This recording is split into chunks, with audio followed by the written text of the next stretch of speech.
So it's all for play for still. I think so. Do you want to bet against us?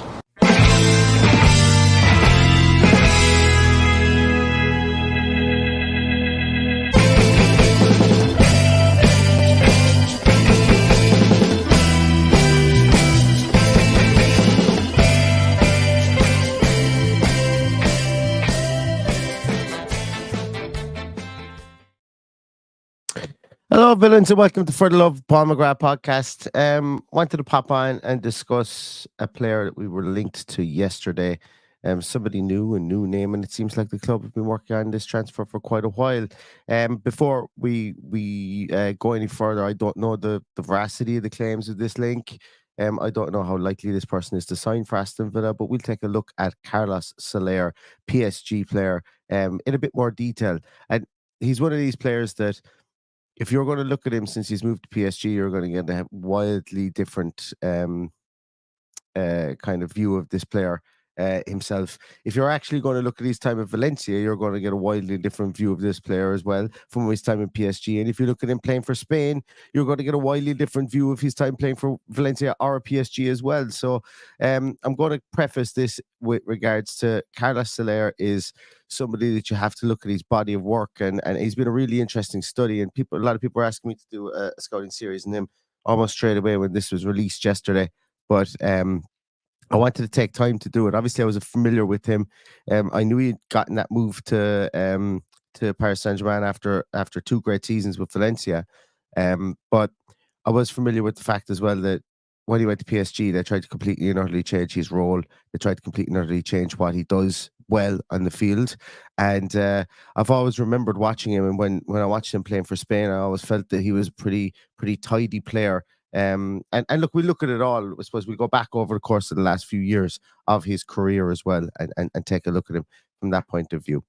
So it's exciting that we're getting linked with players already. We've already been linked with Mario Hermoso, with Mateus Sula, somebody who I will be doing a scouting series on both of those over the coming days, probably into early next week after the Crystal Palace game. And then we're going to come hot and heavy and with regards to the scouting series after that. Players that I think Villa should look at, and players that obviously are linked with Villa in the intermittent days as well.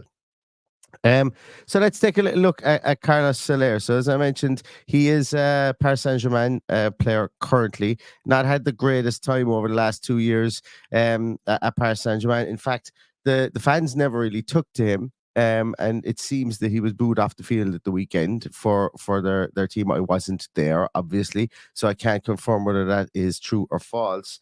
But he is someone that I like. There's a lot of flux. There seems to be a lot of flux every year at Paris Saint-Germain, and it all comes down to their almost Schmiegel-like obsession with the Champions League as opposed to anything else, because they have a cakewalk in their league. They're consistently tinkering with the squad. Obviously, they had a front line of Edison Cavani, Messi, and Neymar at one stage, and now they don't have those players at the club anymore. They're in flux, they're changing. They've got Kylian Mbappe obviously in there as well. He's going to be moving out over the course of this off season as well. So the pressure is kind of on Luis Enrique with regards to recruitment, or maybe retooling up the squad for what he needs and what he wants. Over the coming years, because if he doesn't win the Champions League, probably next year he's going to be out of a job as well, which is bonkers to me, because he's such a good player, a good manager, that maybe you give him a bit more time to try and fashion things. But as is Paris Saint-Germain's way, they will probably just throw money at the issue and see what happens from that point of view. So Carlos Soler could be somebody that is that has to find himself a new club. Rumors of 80 million euros being the cost price for him on transfer market. He is marked down as 20 million euros.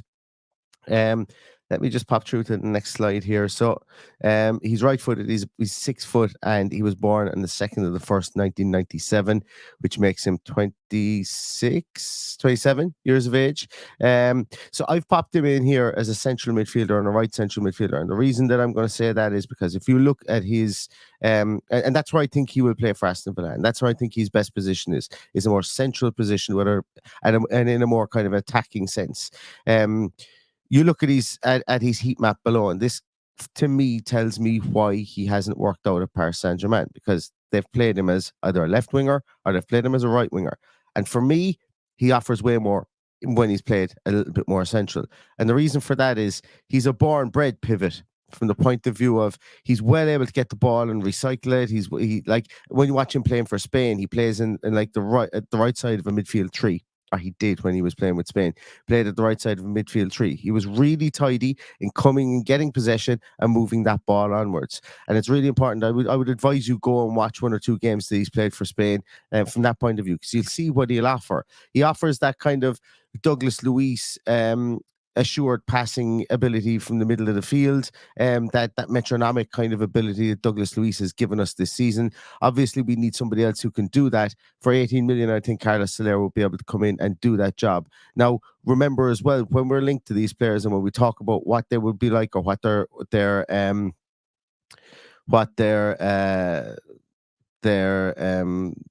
roles within the team will be, and we start mentioning players, we're not saying to replace those players within the current team that we have. We're saying to supplement them. Now, obviously, we will have purchases that will come in this off season that will replace players. But when I talk about this situation here, I'm not saying that Carlos Soler should come in and replace Douglas Luiz, and for reasons we'll talk about when we look at that at the target graph over here on the right hand side in a moment.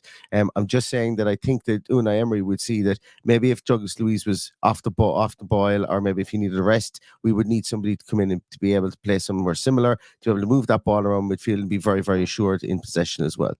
And it's fair to say that, anytime Carlos Soler has played with club or played with country, that his duties have differed drastically from club to country. Because with Valencia, when he played with Valencia under what was the name of the Bordalas, I think his name, the manager was. It was pretty chaotic. It was a case of, get that ball as forward as fast as you can. There was no real possessional control within that team, but Carlos Soler was played a small bit further forward, and he was made to wait for a breaking ball to come to him and then play an incisive pass. And he's really good at that. He's good at finding a good pass, kind of like Yuri Tielemans in the fact that he can slide balls through. The way Yuri Tielemans has that eye for a pass, and we missed that something cruel when Tielemans was out of the team as well.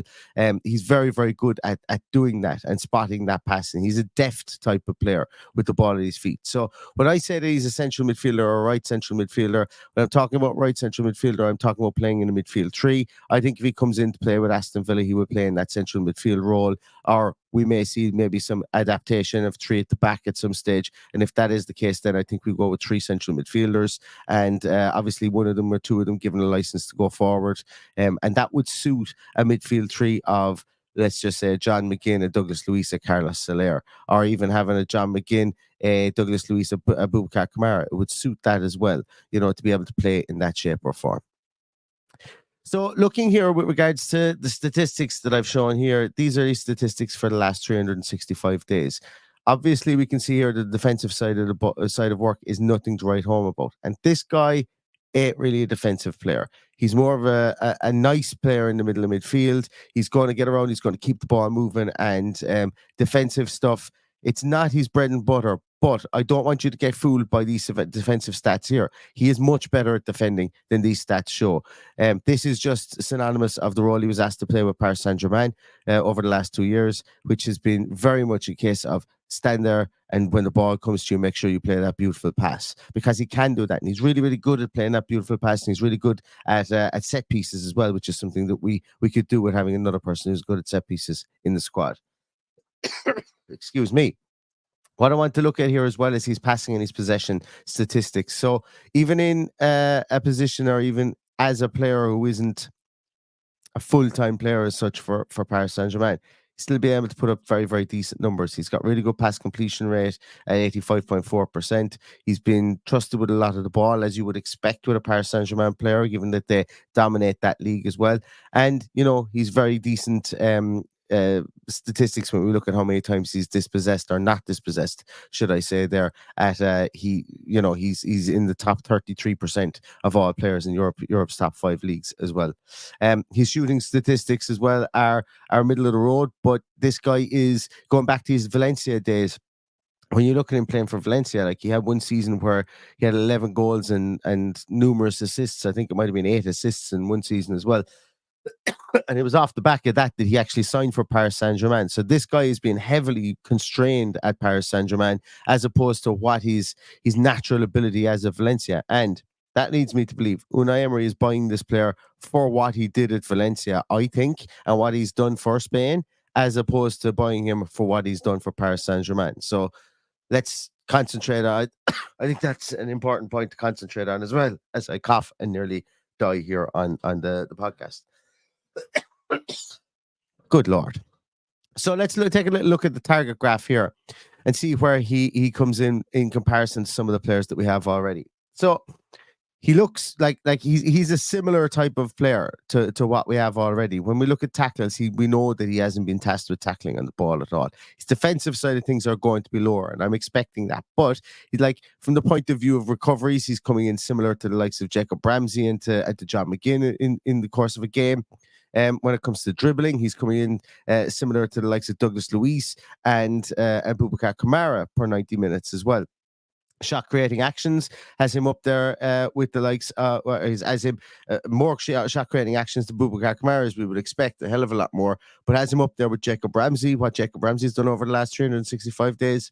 His progressive passes will be the best within the team. And that's exactly where I want to kind of focus this on, is this guy is there to get that ball forward, play it through the middle, and keep that ball moving in a progressive and in an attacking sense, and not be a crab that plays it sideways. This guy will play that ball forward. This guy will look for that pass. He will be a hybrid of a Yuri Tielemans and Douglas Luiz, from the point of view he can keep the ball moving in midfield, play those little triangle passes, but also if he gets the ball and gets turned, he is going to look for a beautiful pass, because he can do this, and he has got a right foot that's able to do that as well.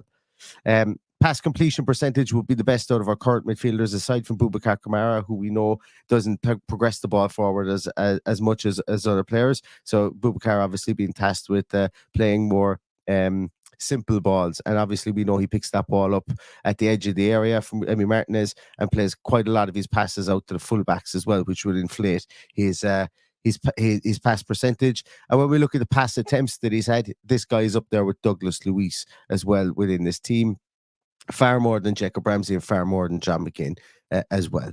So all in all, when I look at this guy, I think that he would come in and be a good foil for this midfield. He would be somebody that could come in and play further forward, maybe behind an Ollie Watkins, if we wanted to compact our midfield a small little bit more. If we want to play that box midfield we've played previously, and you put McGinn out wide, and you want to play, maybe you've got a McGinn on the right-hand side, or McGinn on the left-hand side, maybe you play this guy on the right-hand side and you play Douglas Luiz and Kamara in the middle. And while I'm not saying that this guy would be a right midfielder, when we break, as we used to do under Unai Emery at the start, to go into that box midfield formation, having a McGinn, having a Soler, and then with a Kamara and a Douglas Luiz behind them would be a really solid setup, given the passing ability and the effort that you have up top. Because Soler does have, he does get around the field. He's not a lazy player by any means by any means of the definition at all. Having him up there with a John McGinn, and maybe bringing in a Buendia in around there, that gives us a seriously good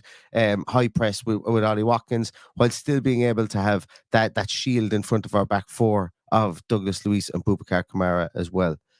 So all in all, I think for Carlos Soler, I think he would be a very functional signing for Aston Villa. I think I can understand he's fit in an Unai Emery system more so than I would be. Like, this isn't the guy that I would have picked out and gone, Aston Villa need to go inside this guy, because this guy is going to be the difference.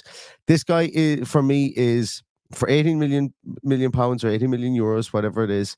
I think I can really understand why Unai Emery would want him. His skill set lends itself to allowing players to the similarities of some of the players that we have already, while allowing him to fit into multiple systems that Unai Emery could play, whether it be three at the back, whether it be four at the back, whether we go with that box midfield, whether we go with out and out wingers, whether he or John McGinn goes and plays in behind and Ollie Watkins. He has a lot of experience of playing further up the field. Now, I'm not saying in a striker's role or even a withdrawn 10 or a false 9 or anything like that. I'm saying that this guy will be like your traditional central midfielder that will play right behind Watkins from that point of view.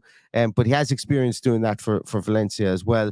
The one position that I don't want to see him, sorry, it's not that I don't want to see him play, but the one position that if he was asked to play this, I would be really intrigued, I suppose, to see him play, and how Unai Emery would unlock him would be if he was played wide in the touchline as a wide right player, because that for me is where he plays for Paris Saint-Germain at the moment. And while he hasn't been dreadful, don't get me wrong, it's just I feel he because he's out there, out in the wing, I feel that he's a bit lost at times when he goes out there.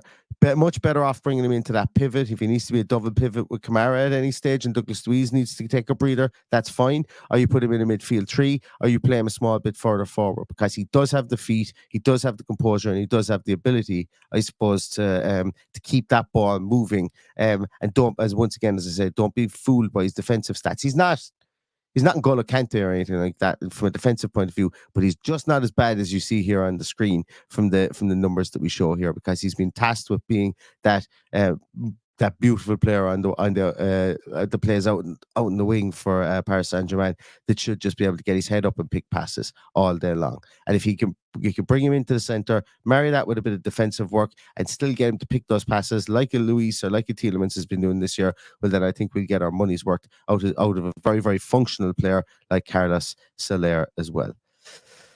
So that's going to do it for me on this one. As I said, the first of many scouting series over the course of the next few weeks, and an exciting off season as I try and stifle a cough.